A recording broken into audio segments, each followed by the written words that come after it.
देखो, इंस्टाग्राम जैसे social media platform का शुरू में मकसद था लोगों को कनेक्ट करना, उनकी क्रिएटिविटी को प्लेटफॉर्म देना और एक हेल्दी डिजिटल कम्युनिटी बनाना। लेकिन आज के वक्त पे अगर हम इंस्टाग्राम खोलते हैं तो एक डिस्टर्बिंग ट्रेंड सामने आता है। प्लेटफॉर्म पे 18% कंटेंट का आसमान भर गया है। ऐसा लगता है जैसे सब कुछ सिर्फ फिजिकल अपीयरेंस, सेंसुअलिटी और सुपरफिशियल अट्रैक्शन के अराउंड ही घूम रहा है। ये एक अलार्मिंग शिफ्ट है जो सिर्फ प्लेटफॉर्म का इकोसिस्टम को नहीं बल्कि यूजर्स के मेंटल हेल्थ, सोशल बिहेवियर और सोसाइटल एक्सपेक्टेशन को भी डीपली इंपैक्ट कर रहा है। वो कैसे, आगे चलिए मैं बताता हूँ। देखो, पहले इंस्टाग्राम एक जगह हुआ करता था जहाँ लोग अपने photography skills, travel journeys, lifestyle updates और आर्ट को दिखाते थे। पर अब एक्सप्लोर पेज पे जाए या रील स्क्रॉल करे तो एक सर्टेन टाइप का कंटेंट ओवरलोड हो चुका है। Provocative outfits, suggestive dances, bold poses और हाइपर सेक्सुअलाइज्ड थंबनेल्स। ये कंटेंट न सिर्फ यंग जनरेशन को एक्सपोजर दे रहा है जो उनके लिए अनहेल्दी तो हो ही सकता है, बल्कि उसके अलावा ये एक नई नैरेटिव को एस्टैब्लिश कर रहा है जहाँ सेल्फ वर्थ सिर्फ बॉडी इमेज और सेंसुअल वैलिडेशन से मेजर की जा रही है। और देखो, प्रॉब्लम ये है कि इंस्टाग्राम का एल्गोरिथम ऐसे कंटेंट को एग्रेसिवली प्रमोट भी करता है। एंगेजमेंट ड्रिवन मॉडल के चलते जो चीज ज्यादा लाइक्स और कमेंट्स लाती है ना, वही ज्यादा लोगों तक पहुंचती है। और इसी रेस में क्रिएटर्स कॉन्शियसली या फिर कह सकते हैं अनकॉन्शियसली अपने कंटेंट को ज्यादा बोल्ड, ज्यादा शॉकिंग और ज्यादा इंटीमेट बना रहे हैं। इसका एक विशियस साइकिल भी बन गया है। यूजर्स ज्यादा बोल्ड कंटेंट देखते हैं और एल्गोरिथम उसी को प्रमोट करता है, और नए क्रिएटर्स भी वही रूट फॉलो करते हैं क्योंकि उन्हें भी तो वायरल होना है यार। और उसके बाद ये प्रॉब्लम सिर्फ कंटेंट के नेचर तक सीमित नहीं रहती है, बल्कि इसने व्यूअर्स के साइकिक को भी मैनिपुलेट करना शुरू कर दिया है। यंग लड़के लड़कियां जो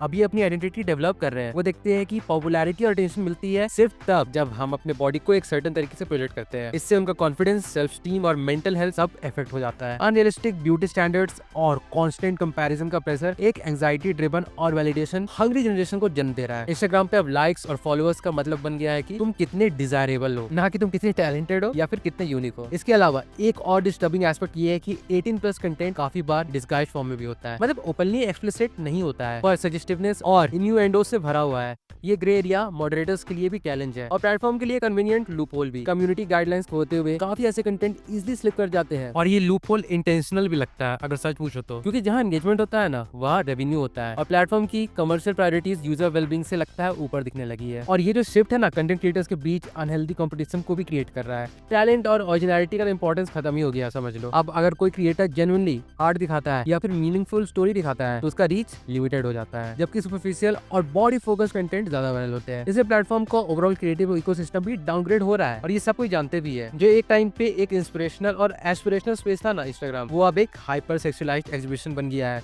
जहाँ सब कुछ सिर्फ विजुअल स्टिमुलेशन तक ही सीमित रह गया है। उसके बाद यूजर्स के लिए भी इंस्टाग्राम पे रहना अब एक इमोशनल चैलेंज बन गया है। Constant exposure to such content leads to comparison, insecurity and even jealousy. जो लोग ये कंटेंट नहीं कंज्यूम करना चाहते हैं ना, उनको भी प्लेटफॉर्म फोर्स करता है ये सब देखने के लिए, क्योंकि एक्सप्लोर और रील सेक्शन उनके इंटरेस्ट से ज्यादा ट्रेंडिंग टॉपिक्स पे बेस्ड होता है। इसलिए डिजिटल फैटिक और कंटेंट बर्नआउट भी होने लगे हैं। हर रोज एक ही टाइप की ओवर सेक्सुअलाइज्ड कंटेंट देखना एक साइकोलॉजिकल टूल बनते जा रहा है, जिसका लॉन्ग टर्म इंपैक्ट भी हम अभी तक फुली समझ नहीं पाए हैं। और अगर सही मायने में देखा जाए ना तो इंस्टाग्राम का इंसेप्शन एक एस्थेटिकली ड्रिवन प्लेटफॉर्म के रूप में हुआ था, जहां लोग अपनी जिंदगी के मोमेंट्स को क्रिएटिवली शेयर करते थे। ये एक सेफ स्पेस हुआ करता था जहां फोटोग्राफी, ट्रैवल, फूड, फैशन और पर्सनल अपडेट्स एक जेन्युइन तरीके से दिखाए जाते थे। लेकिन जैसे जैसे रील्स का ट्रेंड आया और एल्गोरिथम एंगेजमेंट बेस्ड बन गया, उसके बाद तो प्लेटफॉर्म का जो चेहरा है ना वही बदल गया। अब इंस्टाग्राम पे सबसे ज्यादा विजिबिलिटी उन्हीं पोस्ट को मिलती है ना जो लोगों के प्राइमल इंस्टिंक्ट्स को टारगेट करते हैं, और इसी के चलते 18+ कंटेंट ने पूरा एक्सप्लोर पेज और रील्स सेक्शन डोमिनेट कर लिया है। ये ट्रांसफॉर्मेशन इतना ग्रेजुअल हो गया है ना कि लोगों को शायद पहले रियलाइज भी नहीं हुआ, लेकिन आज जब कोई भी एवरेज यूजर इंस्टाग्राम खोलता है तो उसका टाइमलाइन और एक्सप्लोर सेक्शन एक ही तरह की प्रोएक्टिव और ओवर सेक्सुअलाइज्ड कंटेंट से भरा हुआ होता है। ये सिर्फ एक कैजुअल चेंज नहीं है बल्कि एक डेंजरस सोशल एवोल्यूशन का साइन है। आज के समय में अटेंशन एक करेंसी बन चुकी है और बॉडी एक कमोडिटी। जो लोग अपनी पर्सनैलिटी, टैलेंट या थॉट्स से नहीं कर पाते ना, वो विजुअल एक्सपोजर के जरिए फेम कमाने की कोशिश करते हैं।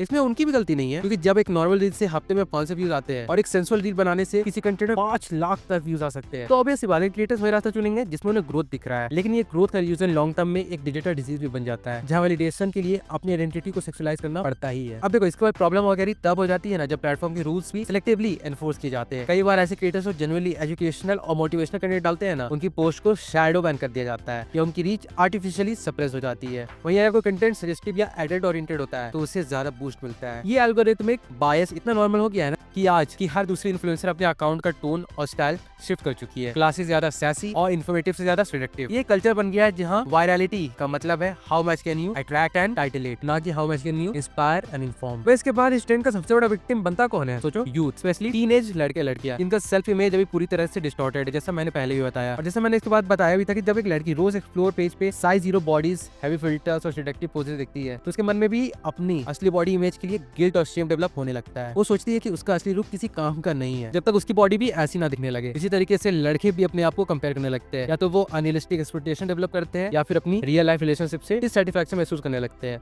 और इस डिजिटल सेक्सुअलाइजेशन ने हर रिलेशनशिप को सुपरफिशियल बना दिया है, जहाँ फिजिकल अपील सबसे पहले है और कभी कभी अकेला क्राइटेरियन बन चुका है। इसके बाद एक और घातक डायमेंशन है इस ट्रेंड का, कमोडिफिकेशन। कई क्रिएटर्स और इन्फ्लुएंसर जो इनिशियली अपने आर्ट या वॉइस के लिए फेमस हुए थे, अब पेड प्रमोशन के लिए अपने एस्थेटिक्स को सेंसुअलाइज कर रहे हैं। ब्रांड्स भी अब वही फेस चुनते हैं जो डिजायरेबल दिखते हैं, ना कि जो कैपेबल हो। कंटेंट क्रिएशन का मतलब हो गया है कैसे अपने बॉडी को बेच के ब्रांड वैल्यू कमाओ। एक्चुअली अगर देखा जाए ना तो ये डिस्टर्बिंग कमोडिफिकेशन है, जहाँ आइडेंटिटी का कोर टुकड़े टुकड़े हो जाता है सिर्फ व्यूज के लिए, लाइक्स के लिए और पेड पार्टनरशिप के लिए। और ये सिर्फ क्रिएटर्स तक सीमित नहीं है, व्यूअर्स के लिए तो इंस्टाग्राम एक सबकॉन्शियस एडिक्शन बन चुका है। जब रोज को उठते ही एक्सप्लोरर पेज पे प्रोएक्टिव रील्स मिलती है तो दिमाग एक ऐसा डोपामिन लूप में फंस जाता है ना, जहाँ रियल लाइफ चीजें बोरिंग लगने लगती है। ये डिजिटली इंड्यूस्ड हाइपर स्टिमुलेशन इंसान को इमोशनली नम भी बनाते जा रही है। जब तक उसे वो सेम लेवल का विजुअल या फिर सेक्सुअल थ्रिल ना मिले ना, कुछ भी एक्साइटिंग नहीं लगता है। और इसी चीज ने real life conversation, real relationships और रियल क्रिएटिविटी का चार्म खत्म कर दिया है। और देखो, जब किसी प्लेटफॉर्म का मॉरल कंपस सिर्फ कमर्शियल सक्सेस तक ही सीमित हो जाए ना, तो समझ लेना चाहिए कि वो प्लेटफॉर्म सिर्फ कंटेंट का मीडियम नहीं है, बल्कि सोसाइटी के मिरर का भी डिस्टॉर्टेड वर्जन बन गया है। इंस्टाग्राम अब एक डिजिटल दुनिया बन चुकी है, जहाँ सेंसुअलिटी को सक्सेस का सिनोनिम बना दिया गया है। इस दुनिया में जो दिखावा करे, जो बोल्ड हो, वही टॉप पर होता है। बाकी सब तो यहाँ इनविजिबल हो चुके हैं, या फिर उन्होंने अपनी असली आइडेंटिटी को छुपाकर नए मखौटे पहन लिए। किस लिए? सिर्फ सर्वाइवल के लिए। बट इसके बाद सबसे बड़ा सवाल ये आता है ना, क्या हम सिचुएशन को नॉर्मलाइज कर चुके हैं? क्या हमें लगता है कि ये सब अब न्यू नॉर्मल है? अगर हाँ, तो ये तो और भी खतरनाक है, क्योंकि जब इंसान एक गलत चीज को रूटीन मानने लगता है ना, तब वो उसके खिलाफ लड़ना बंद कर देता है, और तब सोसाइटी सिर्फ रिग्रेस करती है,